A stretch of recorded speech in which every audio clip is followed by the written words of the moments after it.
श्रेया, कसे आहात तुम्ही सगळे? स्वागत आहे एका नवीन व्हिडिओमध्ये।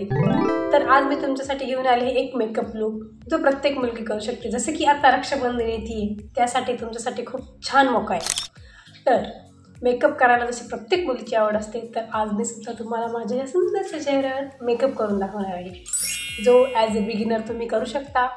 आणि मी काय प्रोफेशनल मेकअप आर्टिस्ट आहे किंवा प्रोफेशनल मेकअप आर्टिस्टकडून शिकून आलेली मुलगी नाही, मी घरीच मेकअप शिकली आणि माझ्यावर शिकलेली आहे। तर बाकी काय बघ असेल की आपण व्हिडिओमध्ये करू। आणि आता व्हिडिओला सुरुवात। तर मी काहीच मेकअप नाही केलेला आहे, कारण मेकअप करायचा व्हिडिओ बनवायचा आधीच मेकअप करून बसणं हे काय मला योग्य वाटलं नाही। आपल्या कामाची सुरुवात गोड गोष्टी करावी, म्हणजेच मॉइश्चरायझर हे काय नाही। आणि अगोदर सांगते की याच्यामध्ये मी कुठल्याही ब्रँडचा मेकअप यूज करणार नाही, जसे की नायका झालं, मला तर ब्रँडचे नाव पण आठवना, जे काय ब्रँड असेल कुठल्याच ब्रँडचं नाही। जो एकदम लोकल मार्केटमधून जो मेकअप मी घेऊन आलेली आहे, एकदम सस्ता म्हणू शकता तुम्ही त्याला, असा मेकअप करणार आहे। तर सगळ्यात अगोदर मॉइश्चरायझर हे प्रत्येकच जण घेऊ शकतो।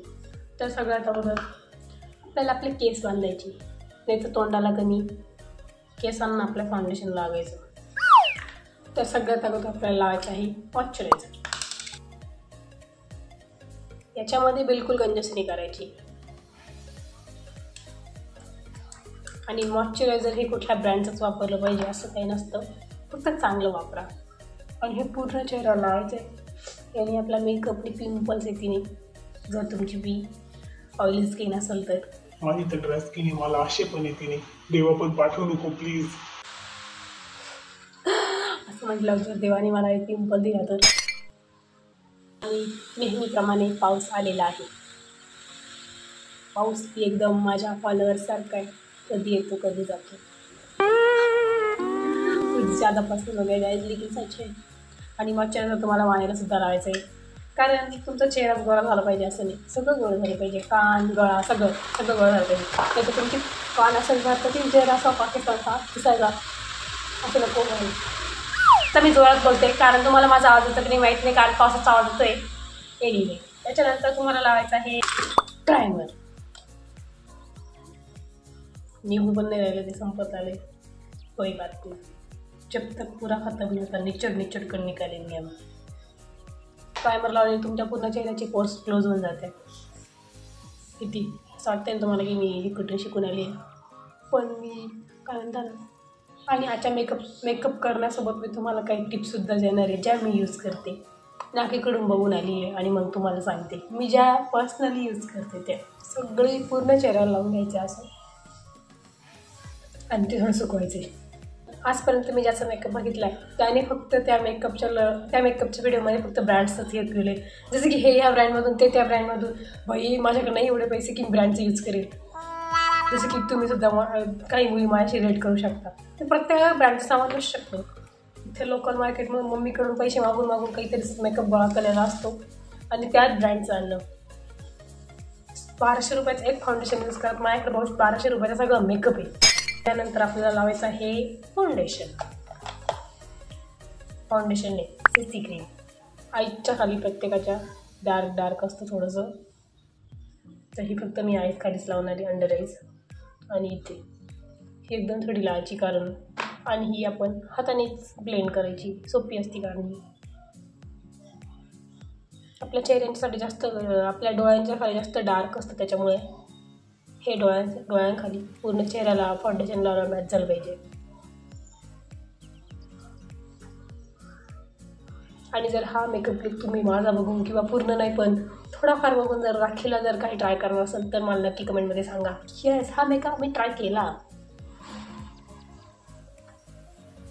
थोडं गोळं झालं आहे, वारसा पण आहे माझ्याकडे, कारण तिकडे व्हिडिओमध्ये बघून मला कळत नाही मी चांगलं केलं आहे का नाही स्प्रेड, इथे कळतं आहे। यानंतर लावणार आहे फाउंडेशन, ते पण थोडं, कारण जास्त हेवी मेकअप नसणार, एकदम सिम्पल। माझ्याकडे स्टिकचं फाउंडेशन नाही, त्यामुळे ते असं हातावर घ्यावं लागतं। आणि हे पूर्ण डॉटेड फॉर्ममध्ये तुमच्या पूर्ण चेहऱ्यावर अप्लाय करायचं असं, कपाळाला सुद्धा। आणि हे लावताना बिलकुल कंजूसी करू नका, नाही तर तुमचा कपाळ वेगळं दिसायचा आणि चेहरा वेगळा दिसायचा, सगळीकडे लावायचं आहे। आणि हे शेड लोरेल हे असं पुसून पण घ्यायचं आहे, वाया नाही गेलं पाहिजे प्रॉडक्ट। हे पुचुक ब्युटी ब्लेंडर हा तुम्हाला ओला करून घ्यायचा आहे. अगोदर मी याला ओला करतच नव्हते, मला माहीतच नव्हतं कारण असं काही असतं म्हणून. तर आता मी चांगलं शिकली आहे आणि हे ओलं करून आणते ज्याने चांगलं स्प्रेड होतं. आता हे आपण पुचुक करून स्प्रेड करूया.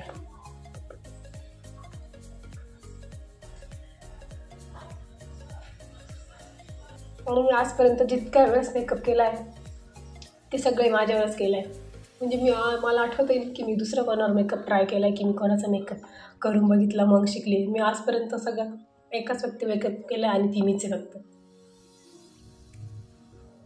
तर अशा प्रकारे मी फाउंडेशन एकदम ब्लेंड केलं आहे. असं लावलं असं खूप तोपलं आहे असं दिसत आहे कारण मी खूप सिम्पल मेकअप करणार. मला सिम्पलच मेकअप आवडतो. फाउंडेशन वेगळंच ठेवलं येतो. आणि यानंतर आपण लावणार आहे ब्लश. हा पण कुठल्या ब्रँडचा नाही, तुम्हाला बिलवून येणार हा ब्लश मी घरी बनवलेला आहे फक्त 2 प्रॉडक्ट्सपासून. आणि ब्लश तुम्हाला भरपूर लावायचा आहे. तुम्ही कोणाला बघून ब्लश करण्यापेक्षा तुमच्या चेहऱ्यावरच खूप ब्लश आला पाहिजे. वा. आणि माझ्याकडे पावडर ब्लश नाही आहे, हा क्रीम ब्लश आहे. त्यामुळे मी फाउंडेशनवर लगेच ब्लश लावते कारण तो जर जास्त झाला तर नंतर कॉम्पॅक्ट पावडरने कवर करता येईल. आय थिंक मला असं वाटतं मी या साईडला जास्त ब्लश लावला आहे. असं माझ्याकडून नेहमी होतं तर कधीच दोन्ही बाजू साईडला सेम होती नाही माझ्याकडून. एक बाजूला काम जास्त नाही, एक बाजूला कमी. तर आता हे माझ्यासाठी जर तुम्ही करत असाल तर तुम्ही यासाठी यूज करा कॉम्पॅक्ट पावडर, जेणेकरून तुमचा दोन्ही साईडचा ब्लश सेम होईल. मी काही दिसत नाही आहे ना, नाही असं तुम्हाला नेहमी असं आठवत राहायचं आहे. मेकअप खूप लवकर होणार आहे आपला कारण मी असं कलर करेक्टर कन्सिलर हे असं काही लावलंच नाही कारण नाहीच आहे माझ्याकडे. मानेला पण लावायचं आहे, तुमच्या कानांना सुद्धा लावायची कॉम्पॅक्ट पावडर.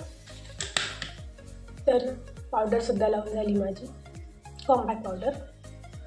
आणि आता नेक्स्ट स्टेप आहे आपली पावडरचा ब्रश आणि तुमच्या जितकी पावडर एक्सटेंड असतात ती सगळी अशी हे करून टाकायची आहे.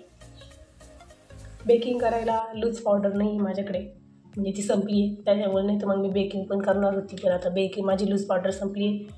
बेकिंग केल्यावर तुमची मेकअप म्हणजे जास्त वेळ राहतो मेकअप, पावडर लवकर निघून जात नाही, त्यासाठी बेकिंग करणं गरजेचं असतं. पण माझी आता लूज पावडर संपली त्यामुळे मी डायरेक्ट कॉम्पॅक्ट पावडर यूज केली. काजल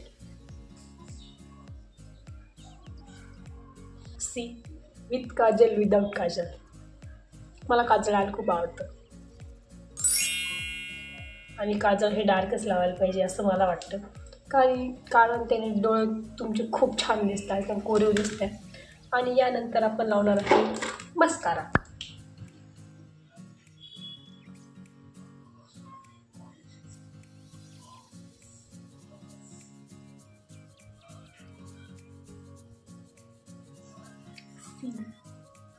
अजून लिपस्टिकसुद्धा नाही लावली ते पण डोळ्यांवरनंच मेकअप किती छान वाटत राहील. आणि यानंतर आपण लावणार आहे लिप लायनर. लिप लायनर लावल्यामुळे आता मी काहीच बोलणार नाही कारण आता लिप लायनरची जर ही लाईन चुकली तर सगळी लिपस्टिक बाहेर जाईल. लिप लायनर लावल्यामुळे तुमची लिपस्टिक बाहेर जात नाही आणि लिपस्टिक लावायला सोपं पडतं. एकदम अशी कोरी वाटते. आणि आता यानंतर आपण लावणार आहे लिपस्टिक. लिपस्टिक मी एका शेडची नाही 2-3 शेड मिक्स करून लावणार आहे. आणि हे शेड हे सुद्धा मी लोकल मार्केटवरून घेतले त्यावर मी तुम्हाला शेड सांगू शकत नाही की कुठला शेड आहे काय शेड आहे. तर हा रेड शेड आहे.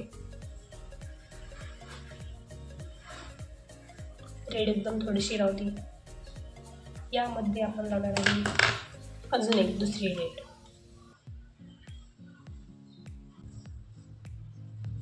अशा प्रकारे 2-3 शेड मिक्स करून मी लिपस्टिक लावली तरी मला जो पाहिजे तो शेड नाही आला आहे, बट ठीक आहे.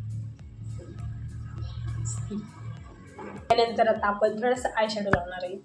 आय शॅडो तुम्हाला दाखवू शकत नाही कारण जो माझ्याकडे चांगला आय शॅडो आहे म्हणजे जो मी ऑनलाईन घेतला आहे तो पिगमेंटेडच नाही आहे. तो आता थोडासा लावला की लगेच निघून जातो, त्यामुळे हा माझा छोटासा आय शॅडो आहे. हे बघा थोडासा दाखवते पण पिगमेंटेड आहे. आणि आय शॅडो एकदम थोडा लावणार आहे, जास्त काही नाही, दिसणार पण नाही असं लावणार आहे. ते पण बोटाने कारण मला बोटाने जे लावायला सोपं जातं हाताने लावल्यापेक्षा, ब्रशने लावल्यापेक्षा. सॉरी. मी आय शॅडो लावलाय थोडा एकदम थोडासा लावलाय, नॉर्मल कळत पण नाही आहे. असं सिम्पलच आवडतं कारण मला. आणि यानंतर आपण लावणार आहे आयलाइनर. जिंदगीसाठी माझे प्रॉडक्टसुद्धा कमी होत आले. तर लायनर लावणं हे प्रत्येकाचं टॅलेंट असू शकतो. प्रत्येकाला दोन्ही डोळ्यांना सेम लायनर लावता येत नाही, जसं की आता माझ्याकडून होतं की नाही माहीत नाही. सगळ्यात अगोदर असं मध्ये लावून येते, नंतर मग इकडून लावायचे काय म्हणते याला आतमधल्या साईडनी, नंतर मग बाहेरच्या बाजूला. आता दुसऱ्या डोळ्याला. अशा प्रकारे मी दोन्ही साईडच्या डोळ्यांना सेम लायनर लावायचा खूप प्रयत्न केला आहे. आय थिंक आता हे सुकवू आपण. 50% वेळा माझ्याकडून लायनर चुकीचं लागतं आणि ते बरोबर लागल्यावरती माझ्याकडून वरती लागतं.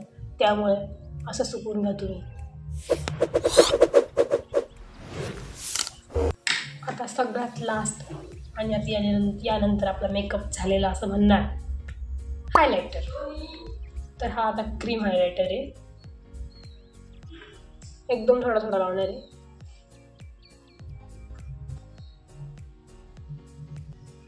थोडं आईजला पण लावायचं आहे. तर अशा प्रकारे पूर्ण मेकअप मी डन केला आहे, बघू शकता तुम्ही. आता नाव last but not the list, outfit सुद्धा माझा रेडी आहे. तो पण मी तुम्हाला लवकरच दाखवते. त्या अगोदर मेकअप फिक्सर.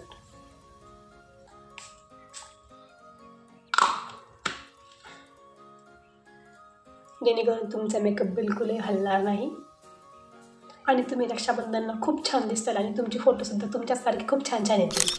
आता मी याच्यावरती काय काय ज्वेलरी घालायची ती घालून दाखवते आणि तुम्हाला फायनल लुक दाखवते.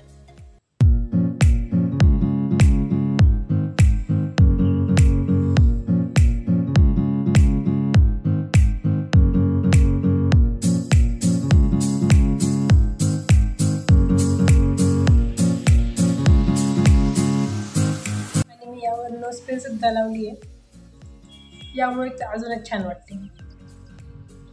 छोटीशी नोज पिन. आय होप तुम्हाला माझा हा सिम्पल रक्षाबंधन लुक आवडला असेल. खूप सिम्पल आहे, याच्यामध्ये अवघड असं काहीच नाही की जो तुम्हाला जमणार नाही. आणि मी इयरिंग्स मोठे घातले, त्यामुळे गळ्यामध्ये काहीच नाही घातले आणि त्याच्यामुळेच आय थिंक खूप छान वाटते. इयरिंग्सच खूप छान आहे माझे आणि सोबत बँगल्स. असाच एकदम सिम्पल लुक जर तुम्हाला रक्षाबंधनला ट्राय करायचं असेल तर यामधला थोड्याशा हॅक्स किंवा टिप्स नक्की ट्राय करा. आणि हा व्हिडिओ आवडला असेल तर लाईक करा, शेअर करा आणि सबस्क्राईब करा. तुम्हाला जवळून सुद्धा दाखवते मी. आणि असं काही खूप टाईम लागला, खूप लवकर होऊ शकतो असा मेकअप लुक आहे. तर तुम्ही सुद्धा नक्की ट्राय करा.